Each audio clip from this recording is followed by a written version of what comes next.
By Janet NguyenFebruary 26, 2019, 4:52 p.m. A general view of the south rim of the Grand Canyon in Grand Canyon National Park, Arizona, on Feb. 13, 2017. RHONA WISE, AFP, Getty ImagesBrian Ciesielski, the general manager of a restaurant near the Grand Canyon, vividly remembers what happened to his business during the 2013 government shutdown. The shutdown that meant hundreds of thousands of furloughed employees, a decline in economic activity, and the closure of all 401 national parks.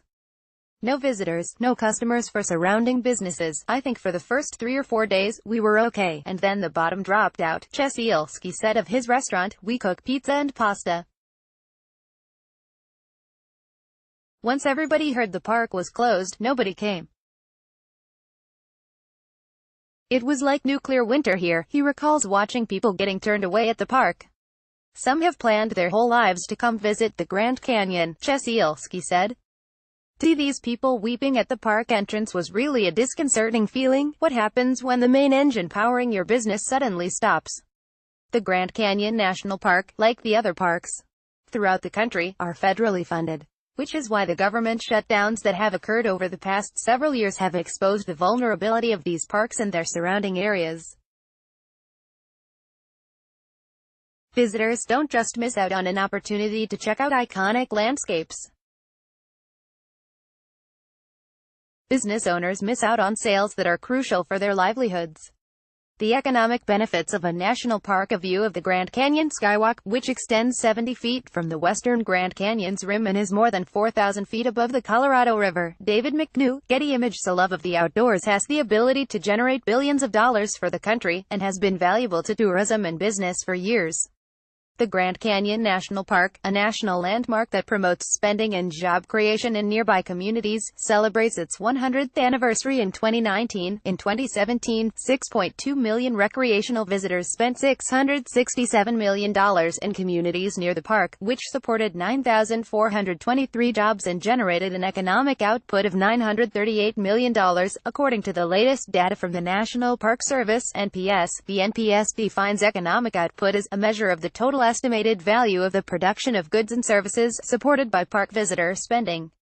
The entire system of national parks had an economic output of $35.8 billion in 2017. National parks were not created to be the economic contributors that they are.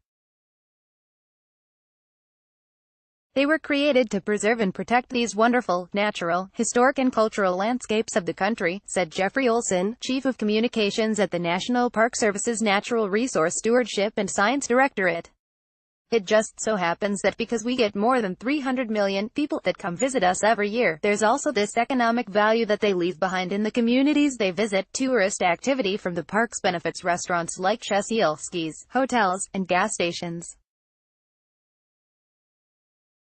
And that's not even counting bigger ticket items like motorhomes, airfare and car rentals, which could push those economic figures even higher. They're not incorporated because the NPS is looking only at spending in communities within 60 miles of a park, Olson said. We cook pizza and pasta might see several thousand customers in a given week, according to estimates from Ciesielski. He employs between 20 to 40 workers, depending on whether it's a peak season, which is when kids are out of school. Summer vacation, kaboom. Christmas vacation, kaboom, he said. Lodging can be especially lucrative. The Best Western Premier Grand Canyon Square Inn hosts 5 to 7 million guests each year, and the hotel can generate between $2 and $3 million in revenue each month during the peak summer season, according to Stephen Ayers, a front desk supervisor at the hotel. So with tourism a primary driver of business, a national park surrounding communities can end up losing millions of those customers when there's a shutdown.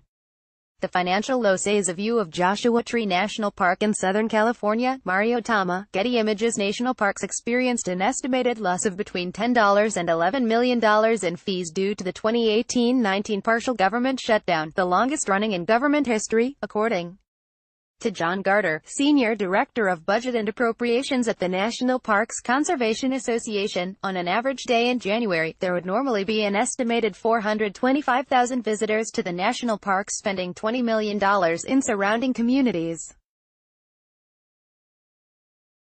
The shutdown put all of that at risk, Garter said. He also pointed out that there were contractors who worked for park services who will likely never recoup pay. The National Park Service doesn't have complete data on the losses from this most recent government shutdown, but the agency did take a comprehensive look at the 2013 shutdown, which lasted 16 days and led to a closure of all national parks. There was a decline of 7.88 million visitors and a loss of $414 million in spending, according to the NPS. Arizona spent thousands per day to keep the Grand Canyon National Park open during the latest shutdown, which is why Ciesielski's restaurant didn't face a massive downturn this time around. But other national parks with limited staffing were less fortunate. At Joshua Tree National Park in Southern California, trees were cut down and the grounds were vandalized and littered with garbage. Conservationists say the damage could last centuries. Clarification, Feb.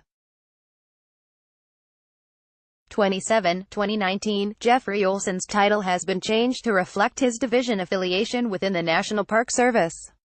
The text has been updated. I think the best compliment I can give is not to say how much your programs have taught me a ton, but how much Marketplace has motivated me to go out and teach myself.